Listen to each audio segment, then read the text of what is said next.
ফাঁসি ফাঁসি চাল, ফাঁসি ফাঁসি ফাঁসি চাল। ৭২ ঘন্টার ভিতরে তাকে গ্রেফতার করে ফাঁসির মঞ্চে ঝুলাইতে হবে। অন্যথায় যদি কোনো নয় করা হয়, মুসলমান বসে থাকবে না, ইমান দিবে না, ইমান দিবে না। তার দেহ থেকে আলাদা করে দিবে, আলাদা করে দিবে ইনশাআল্লাহ। মাইকেল মনির নামে সেই বেঈমান, এই খবরটা শোনার পরে আর স্থির থাকতে পারলাম না। আজকে যখন আপনাদের এই সমাবেশের খবরটা পাইলাম, শুধু ব্রাহ্মণবাড়িয়া থেকে আপনাদের পর্যন্ত এসেছি। এটা আপনাদের মহাব্বত নয়, আপনারা যারা এখানে একত্রিত হয়েছেন, এটা কারো ব্যক্তিগত মহাব্বত নয়, এটা আমাদের কোরআনের ইজ্জত, এটা আমাদের ইসলামের ইজ্জত, এটা আমাদের ইমানি দায়িত্ব। কথা বলেন ঠিক কিনা? সরকার বাহাদুরকে বলতে চাই, আজকে শুধু গোকর্ণাঘাতে হয়েছে, যদি প্রয়োজন হয় মুসলমান হিসাবে নিজের তাজা রক্ত দিয়ে, জান দিয়ে, মাল দিয়ে ওই বেঈমানের শাস্তি যদি আমাদের নিজেরাই দিতে হয়, তাহলে আমরা দিতে প্রস্তুত। আমাদের জীবনের পরোয়া করি না, করি না, করি না। কথা বলেন ঠিক কিনা?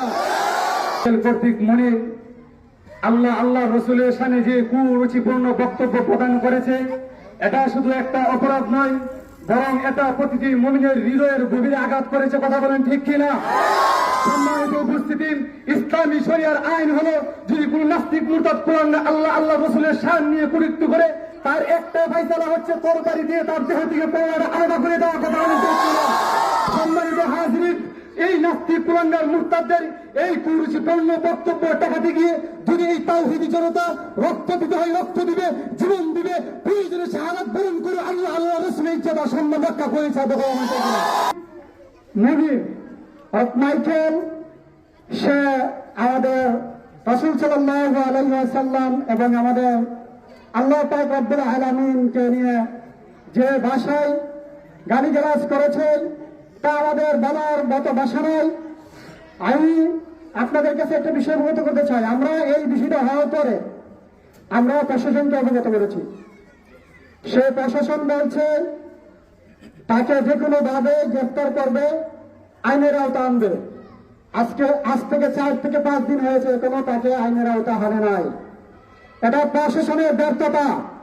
তার জন্য যদি দুর্ঘটনা করে, এর জন্য প্রশাসন দায়বদ্ধ হতে হবে। আমরা এখন বলতে চাই, প্রশাসন আপনার অনতি বিলম্বে তাকে গ্রেফতার করে তার সর্বোচ্চ শাস্তি ফাঁসি দিয়ে সারা বাংলা